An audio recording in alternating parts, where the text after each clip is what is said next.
കഴിഞ്ഞ ഡിസംബർ മാസത്തിൽ തിരുവനന്തപുരം വിമാനത്താവളം വഴി യാത്ര ചെയ്തത് 4 ലക്ഷത്തിലേറെ പേർ. കോവിഡിന് ശേഷം ഇതാദ്യമായാണ് ഒരു മാസം യാത്ര ചെയ്യുന്നവരുടെ എണ്ണം 4 ലക്ഷം കവിയുന്നത്. ആകെ 4.14 ലക്ഷം പേരാണ് ഡിസംബറിൽ യാത്ര ചെയ്തത്. ഇതിൽ 2.41 ലക്ഷം പേർ ആഭ്യന്തര യാത്രക്കാരാണ്. 1.72 ലക്ഷം പേർ വിദേശ യാത്രക്കാരും. 2022 ഡിസംബറിൽ യാത്രക്കാരുടെ എണ്ണം 3.28 ലക്ഷം ആയിരുന്നു. 26% വർധനയാണ് ഉണ്ടായത്. 2023 ജനുവരി മുതൽ ഡിസംബർ വരെ ആകെ 41.48 ലക്ഷം യാത്രക്കാർ തിരുവനന്തപുരം വിമാനത്താവളം വഴി യാത്ര ചെയ്തു. ഇതിൽ 22 ലക്ഷം പേർ ആഭ്യന്തര യാത്രക്കാരും 19 ലക്ഷം പേർ വിദേശ യാത്രക്കാരുമായിരുന്നു. 2022 ആകെ യാത്രക്കാർ 33 ലക്ഷമായിരുന്നു. 25% വർധന. വിമാന സർവീസുകളിലെയും യാത്രക്കാരുടെയും എണ്ണം വർദ്ധിക്കുന്നത് കണക്കിലെടുത്ത് കൂടുതൽ അടിസ്ഥാന സൗകര്യങ്ങൾ ഒരുക്കുവാനുള്ള ശ്രമങ്ങളും എയർപോർട്ടിൽ പുരോഗമിക്കുകയാണ്. News desk press Malayalam.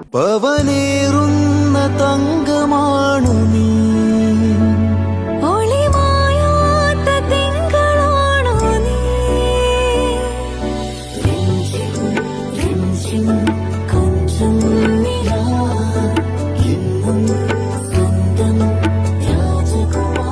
Be a Rajakumari.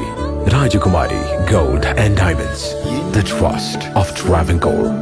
Rajakumari.